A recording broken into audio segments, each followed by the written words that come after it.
Je vais vous parler en quelques mots de ma passion pour les moteurs électriques et la raison pour laquelle j'ai décidé de créer la société Electromag.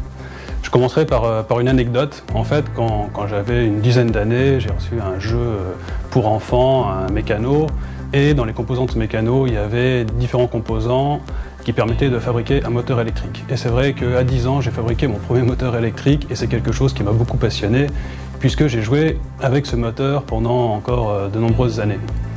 Finalement, les études m'ont poussé à faire de la technique, donc j'ai fait une école d'ingénieur, suite à quoi je me suis lancé, mon premier travail a été dans les moteurs électriques.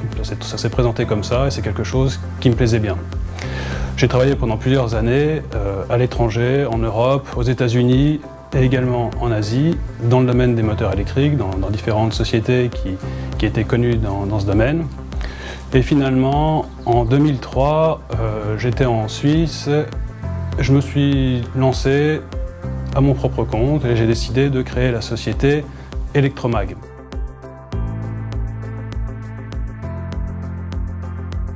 J'avais acquis déjà un certain nombre d'années d'expérience dans la technique, donc je pensais que j'étais relativement fort dans mon domaine, enfin, j'étais suffisamment solide pour pouvoir me lancer dans une société.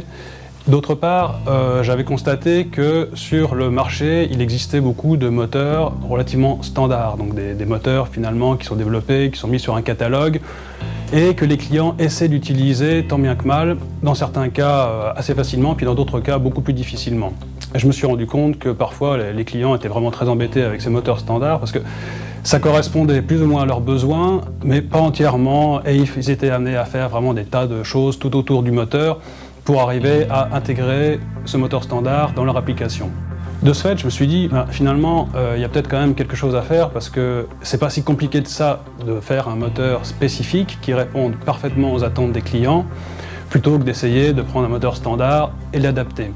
Donc j'ai décidé de créer cette société en partant du principe que c'était plus facile de concevoir, enfin qu'il était possible de concevoir dans certains cas des moteurs spécifiques et qui répondent exactement aux attentes des clients.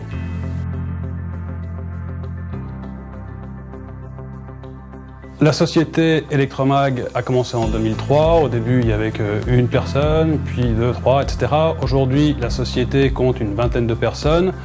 On a évidemment un très fort accent sur la partie recherche et développement, puisqu'on a démarré la société avec, sur ce thème-là. On fait évidemment la conception, mais aussi la fabrication. Par contre, pour la fabrication, on n'est pas intégré, c'est-à-dire qu'on s'appuie sur un réseau de sous-traitants très performants, spécialisés dans leur domaine. Nous avons donc une équipe d'ingénieurs, plusieurs ingénieurs, certains sont docteurs ingénieurs.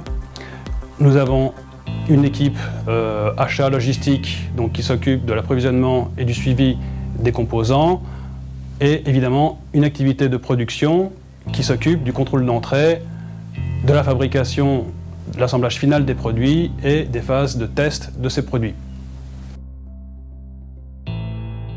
La société est en phase de croissance depuis sa création. En 2003, il n'y avait qu'une personne, aujourd'hui il y a 20 personnes, le chiffre d'affaires s'est développé progressivement d'une année sur l'autre. La société est en phase de croissance, de forte croissance. L'objectif évidemment de continuer à développer des produits, continuer à croître.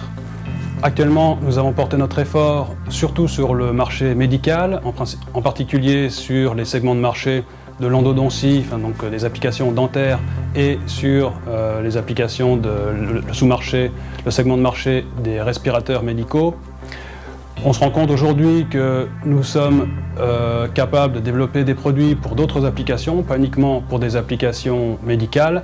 Donc nous commençons à nous intéresser à d'autres marchés, des marchés sur lesquels nous pouvons apporter de la valeur ajoutée grâce à nos compétences techniques.